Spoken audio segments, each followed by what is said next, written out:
Before we dive in, if you have ever been in a season so dark that your spiritual beliefs felt like hollow words, if you have ever watched someone walk through profound pain and wondered why a loving universe would allow it, if you have ever secretly questioned whether your suffering meant you were failing at life, at faith, at growth, you are exactly where you need to be right now.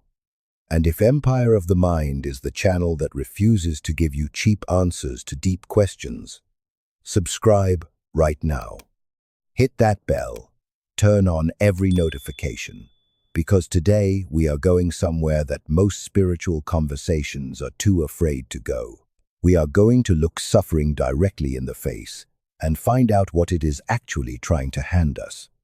Let's begin. There is a version of spirituality that is selling you something. It speaks in soft tones. It uses beautiful imagery. It promises that if you align correctly, believe correctly, vibrate at the right frequency, practice the right disciplines with enough consistency and enough faith, your life will become progressively smoother, lighter, more abundant, more peaceful. And when your life does not become smoother, when the loss arrives, when the diagnosis comes, when the relationship ends, when the dream collapses, when you find yourself on your knees in the dark, wondering where God went, that version of spirituality has only one explanation to offer you. You must have done something wrong. Carl Jung would have had very little patience for that explanation. Not because he was cynical about spirituality. Jung was one of the most profoundly spiritual thinkers of the 20th century, but because he understood something about the architecture of the human soul that the comfort merchants consistently get wrong. Suffering is not a malfunction. It is not a punishment. It is not evidence of insufficient faith, misaligned energy, or spiritual immaturity.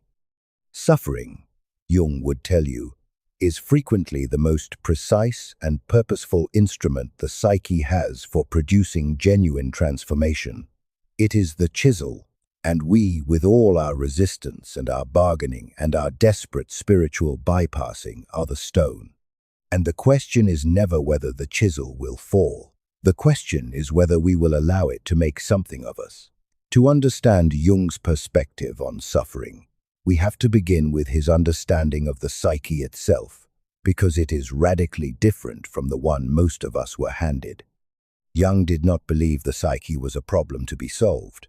He believed it was a territory to be explored. A vast, largely unconscious landscape that contained not only our wounds and our fears, but our unlived potential, our deepest creativity, our most authentic self, what he called the self, with a capital S, the totality of who we are and who we are becoming. And he observed something that is both deeply challenging and deeply liberating. The self is not interested in our comfort. The self is interested in our wholeness. And those two things are not the same. Wholeness requires the integration of everything, not just the beautiful, manageable, socially acceptable parts of who we are, but the dark parts, the broken parts, the parts we have spent years, sometimes decades, running from, the grief we never fully felt, the anger we labeled as unchristian or unspiritual, the fear we dismissed as weakness, the shame we buried so deep we forgot it was there. Jung called all of this the shadow, the unconscious accumulation of everything the developing self deemed too dangerous, too painful, or too unacceptable to carry in the light. And here is the mechanism that makes suffering so spiritually significant in Jungian psychology. Suffering breaks the container. The carefully constructed life, the persona we have built, the identity we maintain, the story we tell about who we are and how the world works, that container can hold the shadow for only so long. And when something breaks, when life delivers a blow significant enough to crack the structure, everything that was being contained comes flooding upward. That flood is terrifying. It is disorienting. To the person experiencing it, it feels like a collapse, like failure, like spiritual regression. But Jung would call it something else entirely. He would call it an invitation to become real. Jung drew deeply from alchemy not as a literal chemistry, but as a psychological metaphor. The alchemists of the medieval world were, in Jung's reading, conducting a profound inner experiment. They were describing, in symbolic language, the transformation of the human soul. And the central operation of alchemy, the one that everything else depended on, was called the Nigredo, the blackening, the stage of decomposition, of dissolution, of everything solid becoming formless. The stage that the alchemists described as the death that precedes all genuine rebirth. The Nigredo was not a detour in the alchemical process. It was not an unfortunate side effect. It was the necessary beginning of transformation. Nothing new could be created until the old form had been completely broken down. Jung saw this as a precise description of what happens to a human soul in a genuine season of suffering. The old self, the self organized around control, around performance, around the managed presentation of competence and okayness, that self must dissolve before a more authentic, more integrated, more genuinely mature self can emerge. This is why deep suffering so often produces what survivors describe as a fundamental shift in identity. Not just a change in behavior or belief, a change in the very ground of who they are. People who have passed through genuine darkness and integrated it do not simply resume the lives they had before. They cannot. The container that held the old self no longer exists. What exists instead is something forged, something that carries the particular solidity, the particular gravity that only comes to a person who has been somewhere real. Now, I want to address something directly, because I know that for some of you, this conversation is not abstract. You are in it right now. You are in the Nigredo. You are in dissolution.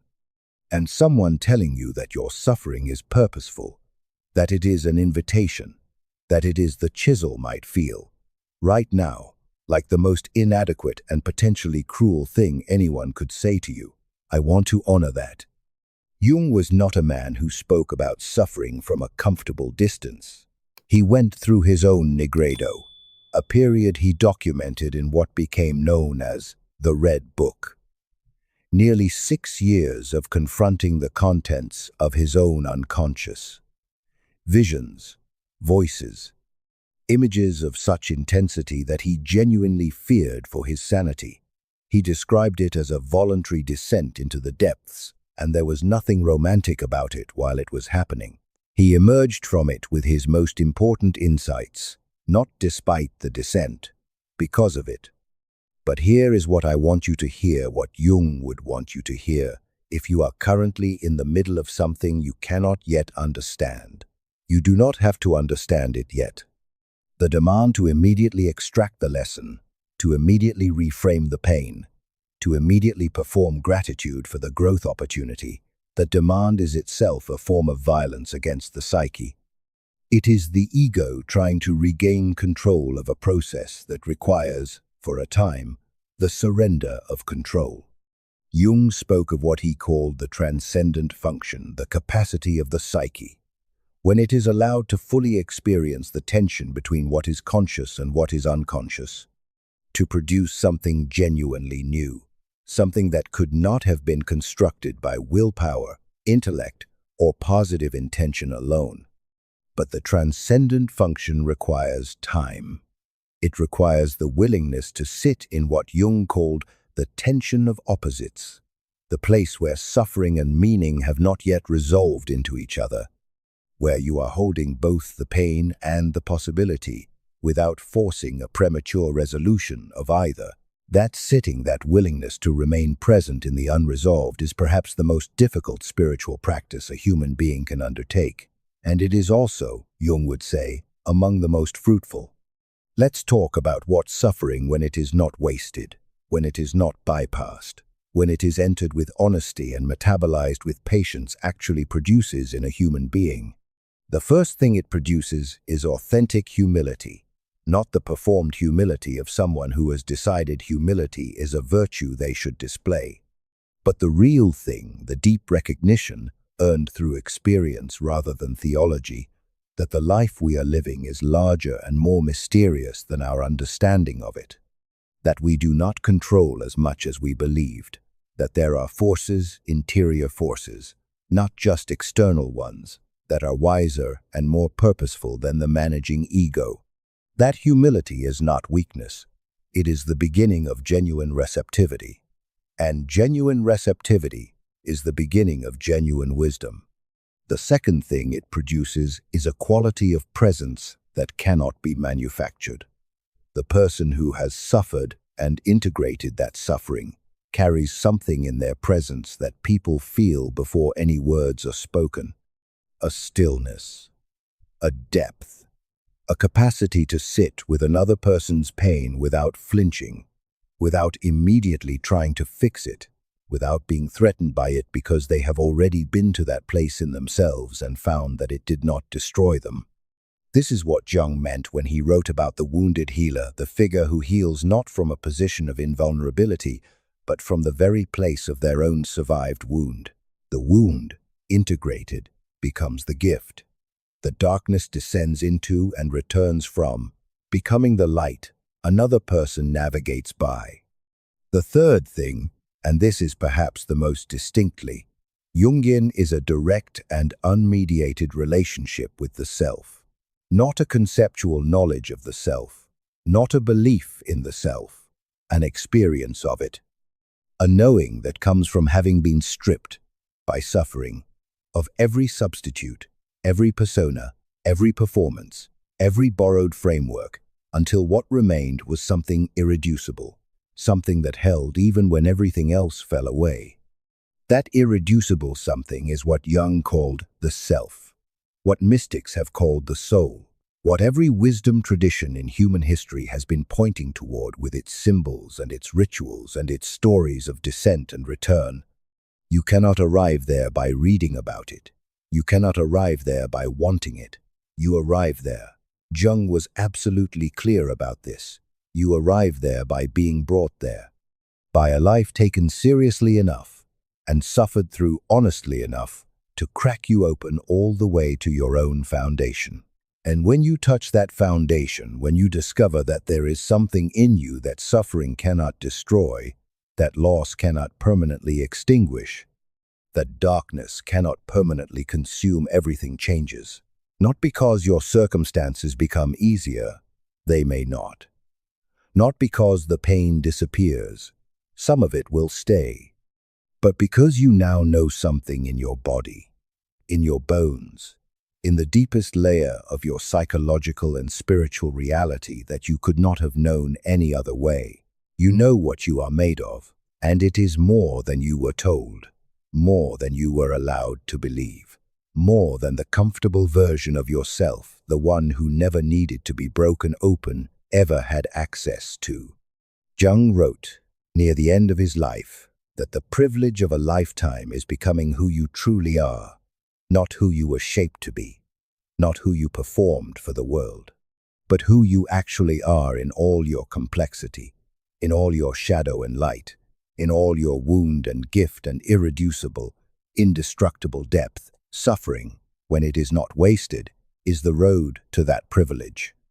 Not the only road, but the one that goes deepest, the one that cuts through every pretense, every defense, every carefully maintained illusion about who you are and what you need and what this life is asking of you.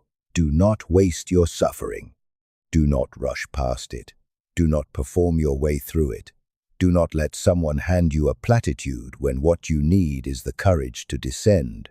Go into it. Stay present with it. Ask it what it came to show you. And trust. With everything, Jung's life and work and hard-won wisdom is offering you trust that the self that is waiting on the other side of your descent is worth every step of the journey down. That is not the end of your story. It is, in every way that matters, the beginning. If this reached something real in you today, if it gave language to a season you are living or have survived, then you understand exactly what Empire of the Mind was built to do. Subscribe to this channel. Become part of a community that takes the inner life seriously enough to go to the hard places and come back with something true. Every video we create is a tool for the journey inward, a torch for the descent, a companion for the return. Subscribe right now. Share this with someone who is in a dark season and needs to know that the darkness is not evidence of abandonment. It is evidence that something real is being built in them. Because it is. It always is, for those who are willing to stay. The empire we are building is not built on the absence of pain. It is built on what pain faced honestly, descended into courageously, and integrated completely produces in a human soul. Subscribe, and we will walk this road together